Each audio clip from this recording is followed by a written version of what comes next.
सुप्रभात।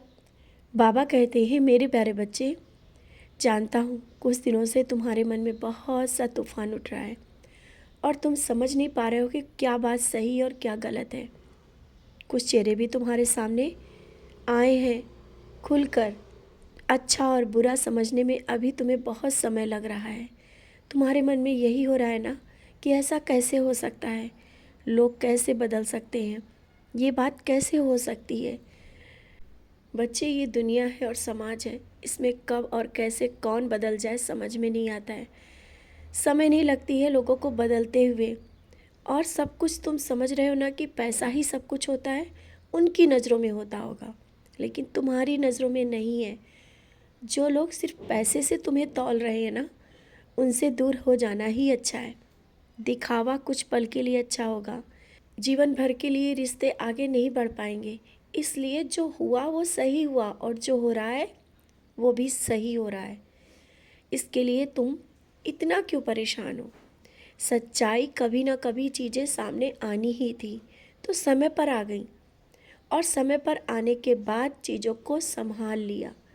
जानता हूँ ये समय अभी तुम्हें सोच समझकर आगे बढ़ने का है और तुम्हारा मन उदास भी है। इसका मतलब ये नहीं कि हमेशा ऐसा ही रहेगा। बहुत से पल ऐसे भी आएंगे जो तुम्हारे जीवन में एक नया परिवर्तन लेके आने वाले हैं। कुछ लोग ऐसे भी मिलने वाले हैं जो तुम्हारे अपने ना होकर के तुम्हारे बहुत करीब होंगे और वो बहुत ही जल्दी होगा। शायद तुम जब उनसे मिलोगे तुम्हें समझ में नहीं आएगा कि ये कैसे हो गया, इतना करीबी होकर के भी मेरा नहीं और ये अनजाना भी मेरा करीबी लग रहा है। तुम अच्छे और बुरे की राह दिखाएगा, अच्छा और बुरा समझाने की कोशिश करेंगे। और जब ये सब चीज़ें होंगी ना, उस समय भी तुम यही सोचोगे ऐसा कैसे हो रहा है। बच्चे, कुछ रिश्ते होते हैं जो खून के और करीबी ना होकर के भी करीब हो जाते हैं और वो तुम्हारे लिए अच्छा सोचते हैं। बहुत से रंग होते हैं दुनिया में, बहुत से लोग होते हैं, लेकिन तुम चिंता मत करो। मैंने तो तुम्हारे लिए बहुत कुछ सोच करके रखा है और वो लोग ही तुम्हारे करीब होंगे जो तुम्हारे लिए सही होंगे।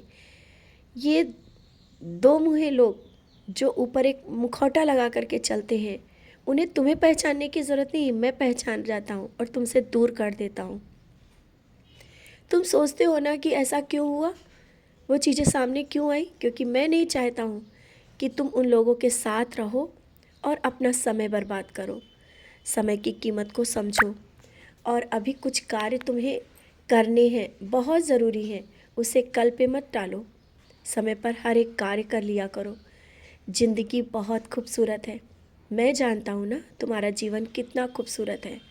और बच्चे हो या परिवार हो या तुमसे जुड़े जो भी रिश्ते हैं, सबके जीवन में खुशियाँ होंगी। और हाँ, तुम मंदिर नहीं आ पाए तो इसका मतलब ये थोड़ी कि तुम मुझसे दूर हो। किसी ज़रूरी काम से या किसी कारण से नहीं आ पाए तो इसका मतलब ये नहीं कि तुम उदास हो जाओ। जब तुम नहीं आ पाते हो तो मैं स्वयं ही आ जाता हूँ। कल मैं तुम्हारे करीब आया था, बहुत ही करीब। मैं तुम्हारे साथ हूँ, कहीं दूर नहीं हूँ। मैं तुम्हारा साईं हूँ, तुम्हारा पिता हूँ। मैं तुम्हें बहुत प्यार करता हूँ, कभी ना गलत जाने दूंगा, ना उदास होने दूंगा। और ना ही जब तुम अकेले बैठोगे, जिस पल तुम रोते हो ना ही वो मैं देख पाता हूँ। तो मैं उस समय साथ रहता हूँ। मैं तुम्हें खुश देखना चाहता हूँ। बहुत ही जल्दी तुम्हारे जीवन में एक बहुत बड़ा परिवर्तन होगा, ऐसा परिवर्तन जिसको मैं देख पा रहा हूँ शायद वो कोई नहीं देख पा रहा है। सब कुछ बहुत अच्छे से होगा और जो हो रहा है उसको सोचकर परेशान मत हो। किसी की परेशानी, किसी की बीमारी को लेकर के जो परेशान हो ना, सही हो जाएगा। उदी का सेवन करते रहो और ये मत सोचो कि ये सही होगा या नहीं सही होगा। जहाँ पर मेरी आरती होती है, मेरा नाम स्मरण होता है, जहाँ पर मैं बैठा हूँ, वहाँ पर कोई गलत चीज़ें नहीं हो सकती हैं। सब कुछ बहुत अच्छा होगा। बस तुम्हें अपनी सोच और विचारों को बदलना होगा। जो ये नकारात्मक विचार तुम्हारे मन में आते हैं ना, यही तो तुम्हें कभी कभी उदास कर देते हैं। अपने इन नकारात्मक विचारों को अपने से दूर रखो। जब तुम्हारा साईं तुम्हारे साथ खड़ा है परछाई बनकर।